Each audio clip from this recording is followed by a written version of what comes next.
ኢትዮጵያ የሚባለው ስም ከተሰጠ ጀምሮ ጥበብ በዚች ሀገር አለ ባዮች ነን እኛ። ጥበብ ባህላዊም ዘመናዊ መልክ ስላለው በእለት ተዕለት እንቅስቃሴዎቻችን ልጆች ያሳደግንበት፣ ራሳችንን የገለጽንበት፣ አካባቢያችንን የበየንበት ስነ ልቦናዊ ጥቅም፣ ማህበራዊ ጥቅም፣ ሀገራዊ ጥቅም ያስገኘንበት ጉዳይ ነው ጥበብ። በድምጽም በጥበበ እድም በእንቅስቃሴም በቅርጻ ቅርጽም ከአክሱም ጀምሮ የሃ ላሊበላ፣ ፋሲለደስ፣ ሐረር፣ ጅማ፣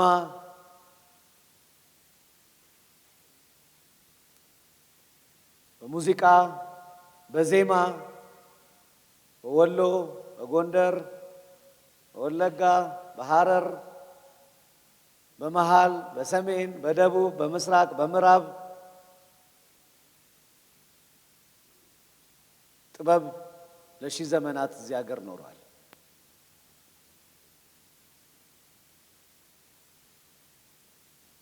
ነገር ግን ለሺህ ዓመታት በኖረው ጥበብ ሂደት ውስጥ የጥበብ ፖሊሲ አልነበረም።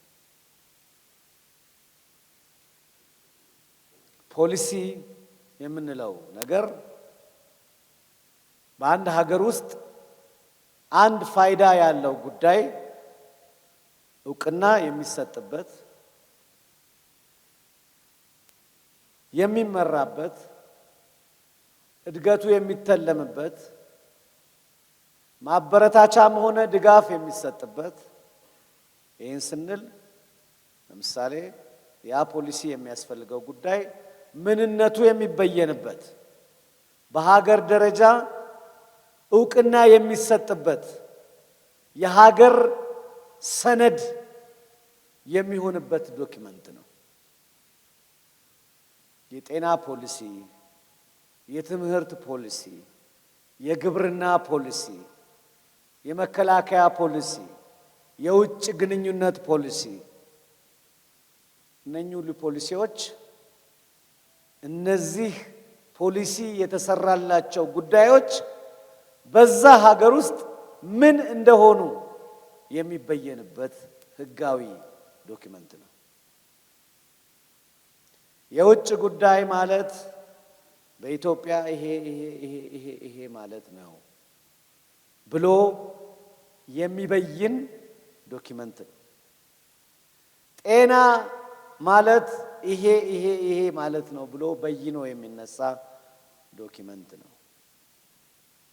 ኢትዮጵያ ውስጥ ግን ጥበብ ማለት ብለን ዩኒቨርሲቲ መምህራን በየዩኒቨርሲቲው እናወራለን፣ እናንተም በየመንገዱ ታወራላችሁ፣ በየሚዲያው ሰው ያወራል። ኢትዮጵያ ግን ጥበብ ማለት ምን እንደሆነ እስካሁን አልተናገረችም። ምክንያቱም ፖሊሲ የላትም።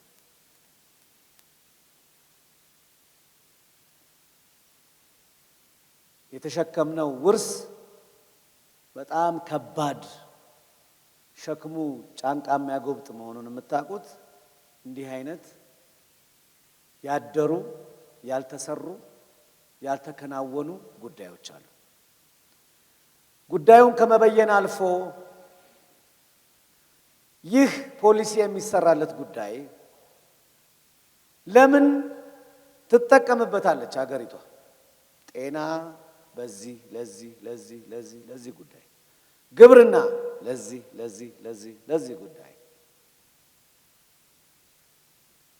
ጥበብ ለምን እንደምትጠቀምበት ሀገራችን አልተናገረችም እስካሁን። ሁላችንም ግን ለሀገራችን ብዙ አገልግለናል። ለኢትዮጵያ ቆመናል፣ ለኢትዮጵያ ሰርተናል፣ ለኢትዮጵያ ድምፅ ሆነናል። ነገር ግን ኢትዮጵያ ጥበብን ለዚህ ጉዳይ እጠቀመዋለሁ ብላ አታውቅም። በመሆኑም ህጋዊ የሆነ ልትከራከሩበት የምትችሉ የጥበባት ፖሊሲ ሁሉንም ያካተተ ፖሊሲ አልነበራትም። ፖሊሲዎቹ ይሄን ብቻ አይደለም የሚያደርጉት፣ እውቅና ይሰጣሉ። ጠቢብ ማን ነው? ጥበብ ምንድን ነው? በምን አይነት ቦታዎች ይከናወናል? ለምሳሌ ጤና ምንድን ነው? ሐኪም ማን ነው? ነርሱ ምንድን ነው? ምን ያደርጋል? ምክንያቱም በዚህ ላይ እውቅና ሲኖር ነው ሆስፒታል መስራት የሚቻለው፣ ክሊኒክ መስራት የሚቻለው።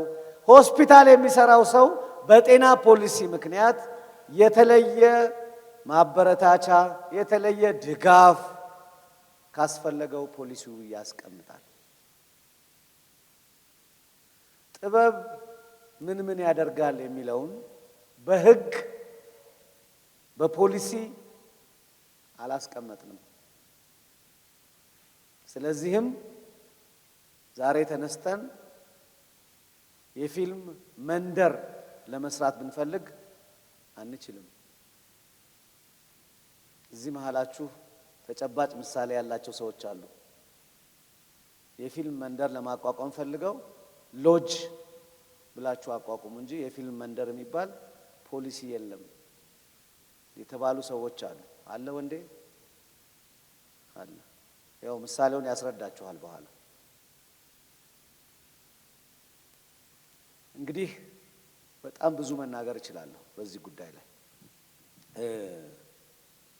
የብዙዎቹ ችግሮች ለምሳሌ አንድ ሀገር መሪዎች፣ ሚኒስትሮች ወይም ሌሎች በፈለጉ ጊዜ ጠቢባንን ያበረታታሉ፣ ሽልማት ይሰጣሉ። የቀዳማዊ ኃይለ ሥላሴ ሽልማት፣ የኢትዮጵያ ሽልማት ድርጅት የሚባል አለ። ይሄ በማቋቋሚያ መመሪያዎች ወይም በመሪዎች ሐሳብ የተሰራ ስራ እንጂ በፖሊሲ ደረጃ ኢትዮጵያ ከያንያኗን ማበረታታት አለባት የሚል ፖሊሲ የለም። ነገ ተነስታችሁ እና አቤን ይዛችሁ ፍርድ ቤት ብትሄዱ ኢትዮጵያ ይቅርታ የለኝም ነው የምትላችሁ። እንዴት አንሸለምም? እንዴት እውቅና አይሰጠንም? እንዴት እንዲህ አንሆንም ብትሉ ፖሊሲ የለም። በየትኛው ፖሊሲ ነው የምትበረታቱት? በየትኛው ፖሊሲ ነው እውቅና የምታገኙት? የትምህርት ፖሊሲ ማንኛውም ልጅ እድሜው ሲደርስ ትምህርት መማር አለበት ይላል። አባት እናት ሆናችሁ ልጅ ብታስቀምጡ መንግስት ሊከሳችሁ ይችላል። ለምን? ልጅን ትምህርት ቤት ባለመውሰድ። ለምን? ፖሊሲ ስላለ።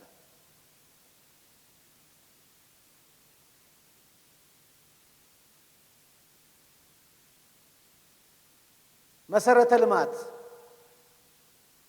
መንግስት ትናንት በቀደም እንደጎበኘ ነው አምፊቲያትሮችን ሰርቷል። አዲስ አበባ በየክልሉም እየተሰሩ ነው።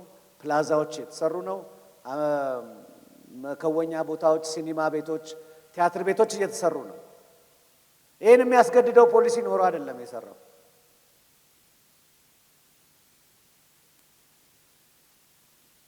እናንተ አሁን ተነስታችሁ እንዴት ቲያትር ቤት አትሰራም ኢትዮጵያ ብትሉ የሚያስገድዳት ሕግ የለም። አሁን የምናወራው ስለ ሞራልና ስለ ስሜት አይደለም፣ ስለ ሕግ ነው። ስለዚህ ቆም ብለን እኔና እናንተ ባለንበት ዘመን እኔና እናንተ ፊት ለፊታችን በተሰጠን ሲዝን በተሰጠን እድል የኢትዮጵያ የቆየው ዕዳ መፍታት አለብን ማለት ነው። ስለዚህ ዛሬ የተሰበሰብነው ባለፉት 3 ወራት ከተለያዩ ዩኒቨርሲቲዎች ከኛም መስሪያ ቤት ከባለሙያዎችም ተሰባስበው የሰሩትን የስነ ጥበባትና የፈጠራ ኢንዱስትሪ ፖሊሲ ረቂቅ ነው የምናየው ማለት ነው። ስለዚህ የረቂቅ ያዘጋጁ ሰዎች አንዴ ላመሰግናቸው ፈልጋለሁ።